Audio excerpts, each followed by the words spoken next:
Good afternoon, everyone. My name is Haley Chase, and I would like to draw your attention to the influence of social media on our youth. Over the next 8 minutes or so, we'll journey through the dangers of social media, particularly how it impacts our children and the future generations to come. Our main topic today is to address a certain concern that affects the heart of our society, how social media is damaging our youth and the lasting detrimental effects of social media on our younger generations. The proposition for this speech is that social media is causing irreparable harm to our youth and future generations. Over the next few minutes, I'll be presenting 3 main ideas. First, an overview of the current state of the issue. Second, an expert opinion on both sides of the debate. And finally, my viewpoint on the matter, which is that social media is negatively affecting children in many ways, everything from causing high anxiety, depression, eating disorders, obesity, lower cognitive skills, and their social communication abilities. Let's begin by understanding the current state of this issue. Social media has become deeply ingrained in our lives, but many remain unaware of the potential harm it poses, especially to children. In 2022, the average person spends approximately 151 minutes per day on social media sites. Social networking sites originated in the early 2000s with sites like MySpace and Facebook, and now the most popular ones are Instagram, TikTok, and Snapchat. Another astonishing fact is that approximately 56% of youth in the United States have their own social media accounts, and the average age of this is 12 and a half years old. I wonder how they can sign up for some of these sites when being so young without parental permission or verification. Most users, approximately 7 out of 10, logs into their platform daily, and across age groups 13 to 17 years old, the average time spent on social media ranges from 4.1 hours up to 5.8 hours a day. Now, let's dive into the expert opinions on both sides of this issue. First, we will discuss the expert viewpoint that social media can have adverse effects on children's mental health and cognitive development. Those children who extensively use social media are often found to have lower cognitive skills, affecting their social abilities and communication with peers and adults. Lack of face-to-face interactions lead to poor social skills, and they struggle to keep lasting real-life relationships. Decreased time outdoors and less physical activity can lead to mental health issues from the lack of psychological and mental health boosts provided by outdoors and exercise, which also directly correlates with childhood obesity. The worst one is the exposure to inappropriate content and cyberbullying that can be traumatic for young minds. I can't even imagine being someone who gets ridiculed and made fun of on social media just because some people are just not nice. Researcher Candace Odgers and Michelle Jensen performed a study in 2019 at the University College London, tracked 3 years of social media and the mental health outcomes. The results showed that 27% of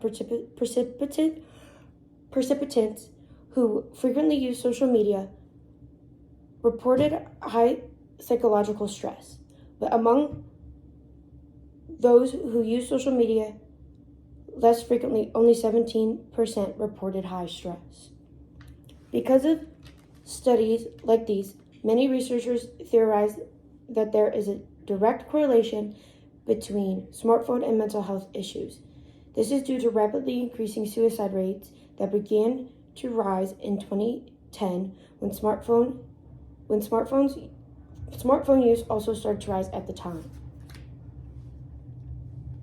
The other side of the aisle argues that social media is a valuable tool for communication and learning. Lots of organizations now offer mental health support via social media.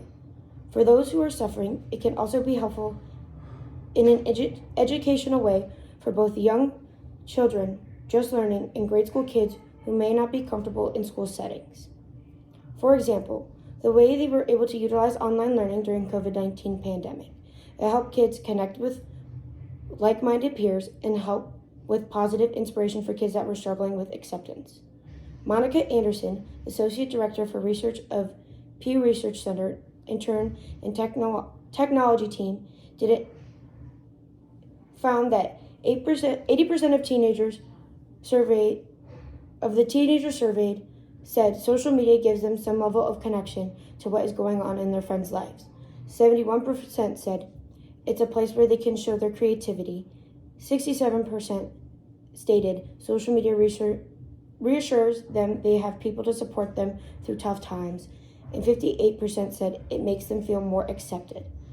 These are some of the potential benefits to children's use of social media.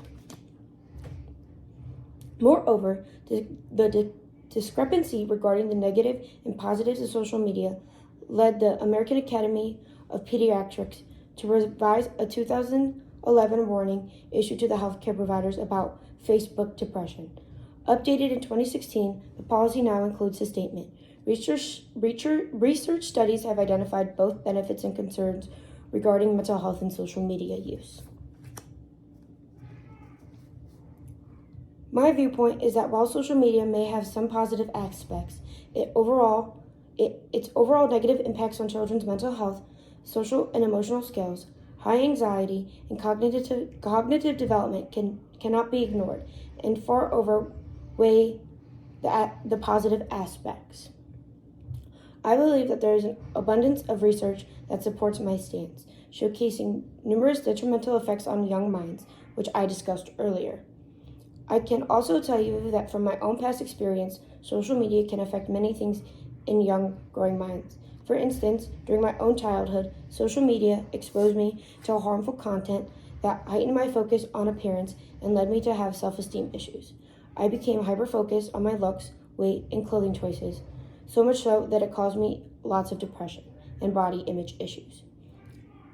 At one point during high school, I even began speaking to a therapist regarding my problems, and I still to this day sometimes find myself overlooking myself and my body. Now being a little older and more knowledgeable, I know that a lot of what I do see on social media is in many instances altered or filtered. I also have worked on building up my own self-esteem and confidence and loving myself. In conclusion, I implore you to consider the profound impact that social media is having on our youth. As I stated at the beginning, the proposition for this speech is that social media is causing irreparable harm to our youth and future generations. After summarizing, social media is causing harm to our children, affecting their cognitive development and mental health. We must take action to protect the well-being of our young generations. I urge you to monitor and guide your children's social media use and be aware of the content they are exposed to. Let us work together to create a safer and more nurturing environment for our children, free from the damning influences of social media. In closing, let's take steps to safeguard our children's future and help them grow up in a healthier digital world. Thank you for your attention and for joining me in this crucial conversation.